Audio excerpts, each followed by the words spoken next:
अभिनंदन करता हूं। आज की जो यह कार्यशाला है बीबी जी राम जी, यह मनरेगा का रूप है जिसको नाम बदल करके रखा गया है। और इसकी कार्यशाला का जो मुख्य रूप से करने का या हमारी सम्मेलन करने का मतलब यह है, आप सबसे इसको विपक्ष ने एक मुद्दा बनाया कि इसका नाम क्यों बदला गया, इसलिए कार्यशाला करनी पड़ रही कि आप सबको इसके बारे में जानकारी हो और इसमें क्या क्या खासियत थी जो पहले नहीं थी और अभी है। पहले 100 दिन का रोजगार मिलता था, अब 125 दिन का रोजगार मिलेगा।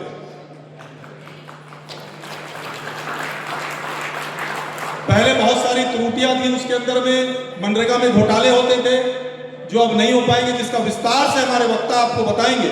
चूंकि विषय वही है, उसको मैं भी बोलूं और वो भी बोले तो शायद आप लोगों के लिए अच्छा नहीं होगा, और इसलिए मैं अपनी बात को ज्यादा ना कहते हुए इस विषय में इतना जरूर कहूंगा, आप सब जो भी भ्रम कांग्रेस के द्वारा, विपक्षी पार्टियों के द्वारा जो फैलाया जा रहा है, इसमें हम अपनी बात अच्छे ढंग से, प्रभावी ढंग से रख सके, लोगों को समझा सके कि किस प्रकार से, और कांग्रेस सिर्फ भ्रम का वातावरण पैदा करके और सत्ता में आना चाहती है, जबकि मोदी जी की सरकार, भारतीय जनता पार्टी की सरकार, विष्णुदेव साय जी की सरकार लोगों के विकास के लिए काम कर रही है, विकसित भारत बनाने के लिए कोशिश कर रही है। देश में आजादी के बाद पहली बार कोई ऐसे प्रधानमंत्री हुए जिन्होंने विकसित भारत की संकल्पना करी और उसका एक रोड मैप बनाया, और 2047 तक किस प्रकार भारत विकसित भारत बनेगा इसकी तैयारी उन्होंने करी। उसी में एक कड़ी बीबी जी राम जी भी उसमें जुड़ेगी। आप सब और हम मिलकर के स्वदेशी का, आत्मनिर्भर भारत का, और किस प्रकार से विकसित भारत बने, इसके लिए हम लगातार प्रयास कर रहे हैं। उसी कड़ी में आज सब यहाँ पर हम उपस्थित हैं और बीबी जी राम जी की इस कार्यशाला में हमारे आए हुए अतिथियों का और आप सबका मैं बहुत बहुत अभिनंदन करता हूँ, स्वागत करता हूँ। धन्यवाद। जी राम जी विधेयक देश के लिए महत्वपूर्ण विधेयक है। अब ये विधेयक हमारे देश के यशस्वी प्रधानमंत्री जी ने और हमारे पंचायत ग्रामीण कृषि मंत्री माननीय शिवराज सिंह चौहान जी ने बड़े ही सोच और विचार के साथ इस विधेयक को लाया गया है, ताकि ग्रामीण आजीविका बहुत सी सुदृढ़ हो सके, अच्छा हो सके। जिस तरह से हमारे 2047 विकसित भारत की ओर हम आगे बढ़ रहे हैं, और जब तक हमारे गांव का विकास नहीं होगा तब तक हमारे विकसित भारत का सपना साकार नहीं होगा। आप सबको मालूम होगा 2014 में जब पहले बार माननीय प्रधानमंत्री नरेंद्र मोदी जी बने और उन्होंने सेंट्रल हॉल में पहला अपना भाषण उनका सुना होगा। उन्होंने कहा था गरीब किसान के उत्थान में विशेष जोर रहेगा। यह सिर्फ भाषण नहीं बल्कि समाज के अंतिम छोर खड़े लोगों की माननीय प्रधानमंत्री जी की प्रतिबद्धता का प्रमाण है।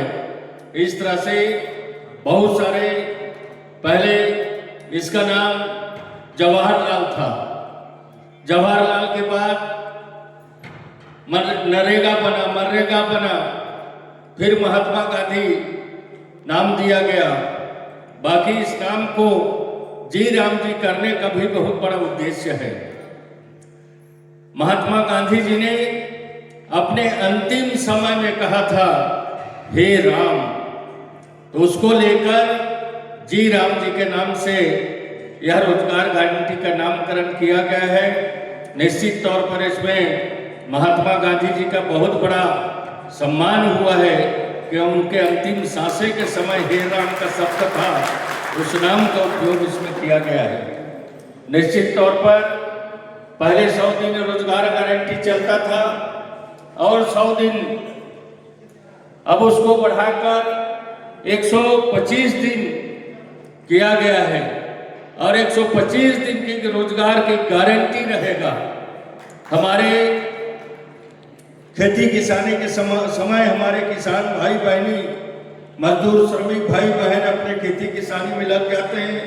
उस समय वो रोजगार गारंटी के काम नहीं कर पाते, तो उस समय 60 दिन का नो वर्क नो पेमेंट का भी योजना इसमें रखा गया है, ताकि जो प्रदेश की स्थानीय सरकार है, राज्य सरकार, वो राज्य की सरकार अपने निर्णय ले सकता है कि मेरे प्रदेश में कौन सा समय में खेती किसानी में हमारे किसान भाई व्यस्त रहते हैं।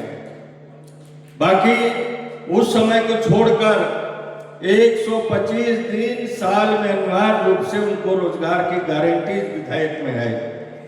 125 दिन मिलेगा ही, और साथ ही साथ बहुत सारे खामियों को भी दूर किया गया है। पहले पेमेंट कब मिलता था, नहीं मिलता था, उसका भरोसा नहीं रहता था। कभी 4 महीना, 6 महीने, 1 साल तक भुगतान नहीं होता था। अब काम करने के बाद 15 दिवस के अंदर उन श्रमिकों को मेहनताना को भुगतान करना होगा। ये विधेयक में प्रावधान किया गया है। अगर 15 दिन में भुगतान नहीं करते हैं तो उनको अब एक तरह से मैं कहूं ब्याज सहित पैसा देने का भी प्रावधान इस विधेयक में रखा गया है। उपस्थित हुए हैं जिसका नाम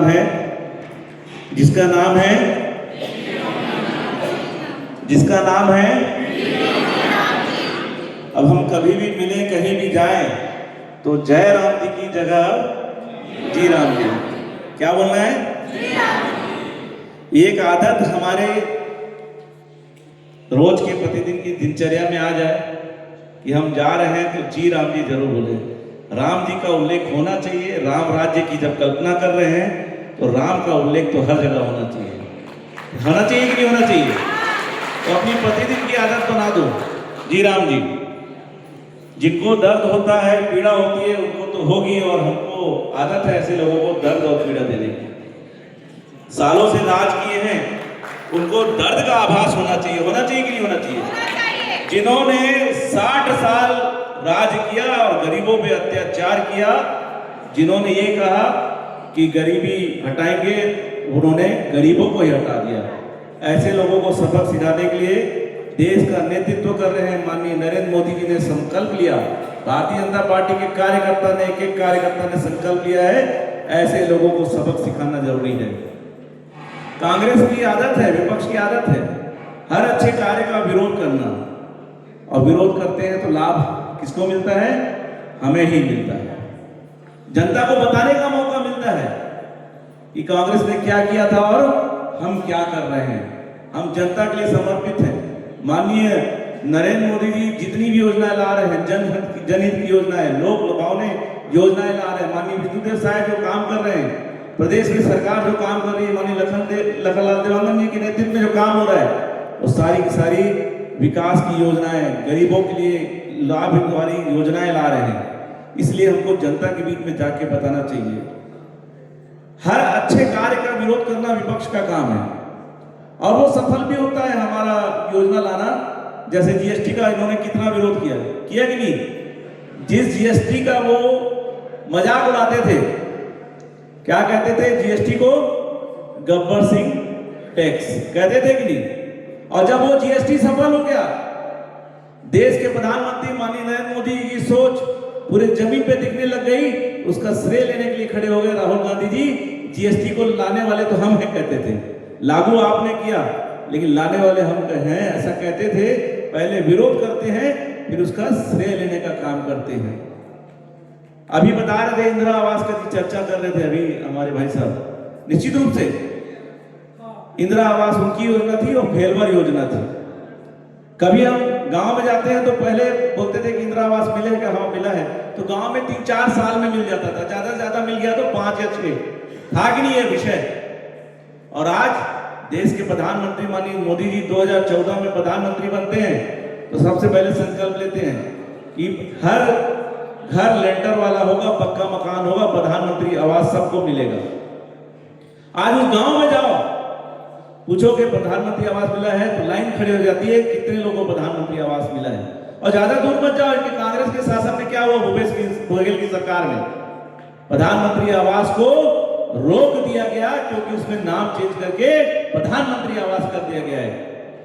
हमारे देश के प्रधानमंत्री माननीय मोदी जी ने उस आवास योजना का नाम नरेंद्र मोदी आवास योजना नहीं रखा था, प्रधानमंत्री आवास योजना रखा था, लेकिन उसको 5 साल रोकने का काम किया तो भूपेश बघेल की सरकार ने किया।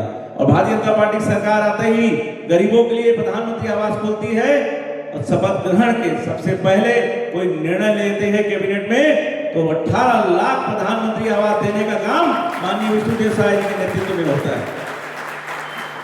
नोटबंदी का इन्होंने मजाक उड़ाया, नोटबंदी का इन्होंने जो विरोध किया वो देखने के लायक था। नोटबंदी का विरोध क्यों हो रहा था इसके पीछे भी जाना चाहिए।